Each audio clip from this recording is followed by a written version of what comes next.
आज रत्नागिरी, सिंधुदुर्ग, कोल्हापूर, सांगली आणि सातारा जिल्ह्याला रेड अलर्ट. मच्छीमारांनी समुद्रात जाऊ नये, हवामान खात्याचं आवाहन.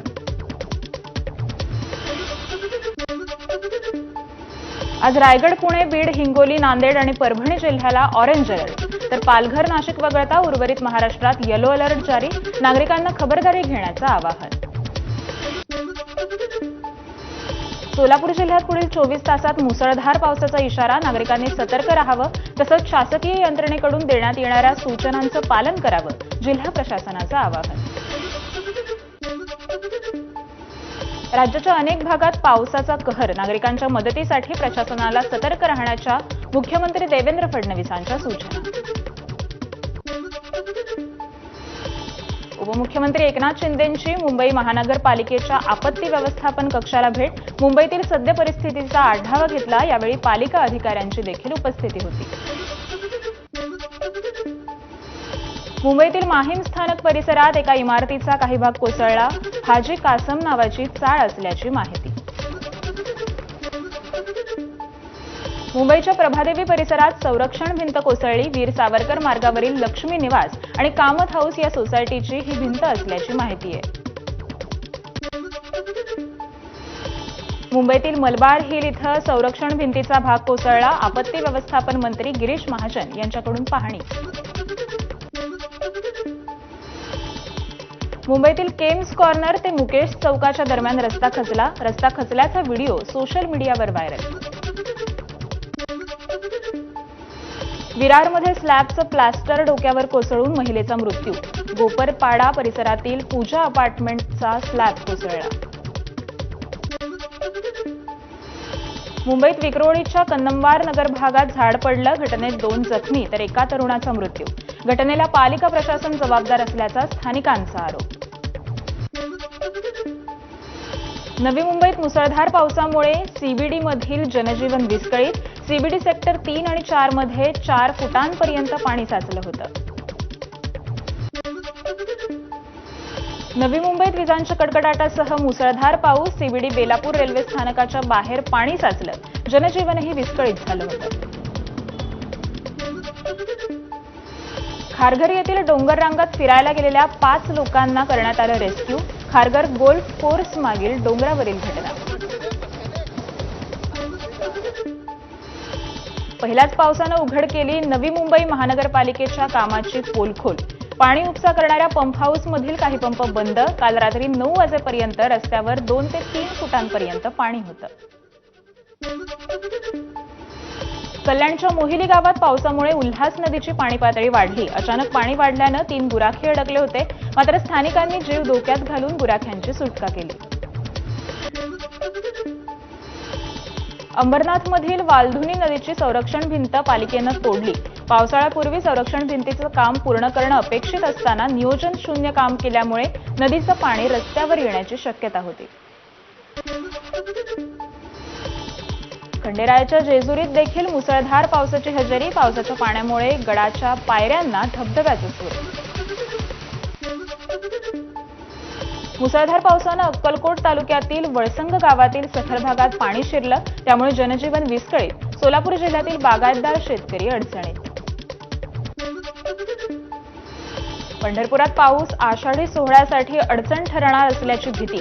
पावसाळ्याच्या पार्श्वभूमीवर आपत्कालीन यंत्रणा कामाला लावली जाणार.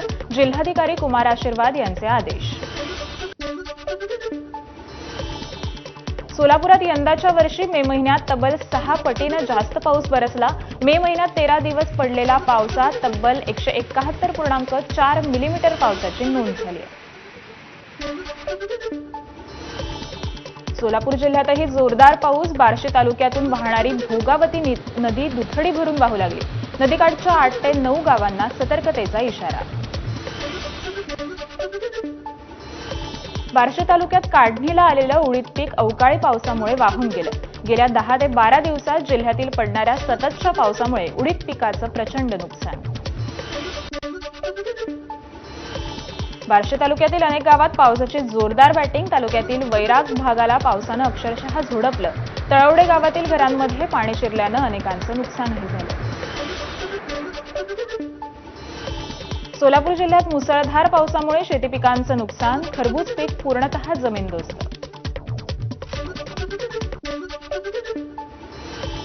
लातूरमध्ये सलग 12व्या दिवशी पावसाची हजेरी, विजेच्या कडकडाटासह तुफान पाऊस.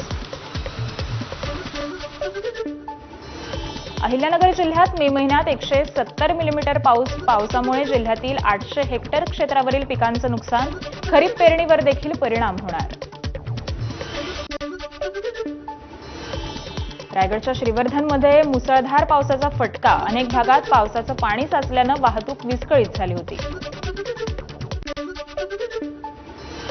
रत्नागिरीच्या दापोलीतील वणंदमध्ये राजेंद्र कोळंबे नामक व्यक्ती पाण्याच्या प्रवाहात सायकलीसहित वाहून गेली. कामावरून घरी जात असताना पाण्याच्या लोंढ्यानं कोळंबे वाहून गेले. श्रीवर्धनमधील दांडा समुद्रकिनारी भरावाचं काम सुरू असताना मशीन वाहून गेली. क्रेनच्या सहाय्यानं वाहून जाणाऱ्या मशिनीला बाहेर काढलं. रत्नागिरीच्या मंडणगडमध्ये पावसाचा कहर, गेल्या 24 तासात 211.25 मिलीमीटर पावसाची नोंद झाली आहे. मुसळधार पावसाचा गणेश मूर्तिकारांना मोठा फटका, गणेश मूर्तींचे माहेरघर पेण पाण्याखाली, असंख्य मूर्तींना पाणी लागल्यानं मूर्तिकार चिंतेत. पावसामुळे खेड दापोली रस्ता बंद, संबंधित अधिकारी आणि कॉन्ट्रॅक्टरवर कारवाई करा, मनसेचे वैभव खेडकरांची मागणी. खेड दापोली महामार्गावर वाहतूक ठप्प झाल्यानं खेडकर यांनी केली कारवाईची मागणी. रायगडमध्ये वीज कोसळून 16 वर्षीय मुलाचा मृत्यू, मुरबाड तालुक्यातील इंदे गावातील घटना. कुटुंबाला शासकीय मदत मिळावी, स्थानिकांची मागणी. बारामतीच्या पिंपळा गावातील लहान मोठ्या व्यावसायिकांचं मोठं नुकसान, कालव्याचं पाणी हॉटेलमध्ये शिरल्यानं पीव्हीसी मशीन भिजून 5 लाखांचं नुकसान.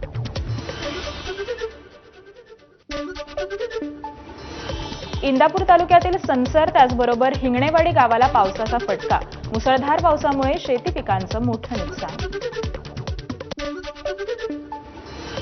पुण्याच्या दौंडमध्ये वृद्ध महिलेच्या अंगावर घराची भिंत पडून मृत्यू, एका जुन्या इमारतीत महिला बसून असताना ही घटना घडली. पुण्यात मुसळधार पावसामुळे कोथरूडमधील कर्वेनगर परिसरात झाड पडलं, घटनेत दुचाकीस्वाराचा मृत्यू झाला.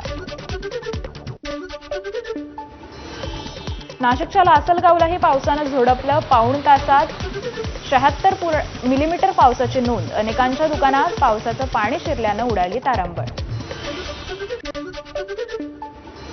अकोल्यातल्या अकोट तालुक्यात पावसाची जोरदार हजेरी, केळी ज्वारीसह अन्य पिकांचं अतोनात नुकसान. ठाण्याचे खासदार नरेश म्हस्केंची आपत्ती विभाग कक्षाला भेट, ठाणे शहरातील पावसाच्या सद्य परिस्थितीचा आढावाही घेतला. जितेंद्र आव्हाड यांनी आढावा घेतला. एका पावसात मुंबईत तर बुडाली, पण मेट्रो भुयारी मार्गात पाणी शिरल्यानं भ्रष्टाचार उघडा पडला. उद्धव ठाकरेंकडून एक्सपोज करत सरकारवर निशाणा, जनतेच्या पैशाची या काळात फक्त लूट झाली, सरकारला ठाकरेंचा टोला. पहिल्याच पावसात मुंबईची दाणादाण, राजकारण सोडा आणि मुंबईकडे लक्ष द्या, आदित्य ठाकरेंचा शिंदेंना सल्ला. भाजप आणि शिंदे राजकारण करतायत, राज्याच्या कामात कुणाचंही लक्ष नाहीये. आदित्य ठाकरे आणि उद्धव ठाकरेंची अवस्था चोर मचाये शोर सारखी, आशिष शेलारांचा हल्लाबोल, तर मुंबईला तुंबई करण्यामागे ठाकरेंचा हात असल्याचीही टीका. भिवंडी महानगरपालिकेच्या अधिकाऱ्यांवर खासदार बाळामामा नाराज, नालेसफाईचा बाळामामांनी घेतला आढावा, नालेसफाई पूर्ण झाली नसल्याचं बाळामामांचा आरोप. नाशिकमध्ये पावसामुळे कांदा वाहून गेल्यानं शेतकऱ्यांचं मोठं नुकसानग्रस्त शेतकऱ्यांना तात्काळ पंचनामे करून मदत जाहीर करण्याचे मंत्री छगन भुजबळांचे आदेश. राज्यात बरसत असलेल्या पावसामुळे अनेक भागात शेतीचं नुकसान, तर यवतमाळमध्ये मंत्री जयकुमार गोरेंनी पंचनाम्याचेही आदेश दिले. बारामतीत खासदार सुनेत्रा पवारांनी केली नुकसानग्रस्त भागाची पाहणी, पंचनामे सुरू असल्याची सुनेत्रा पवारांची प्रतिक्रिया.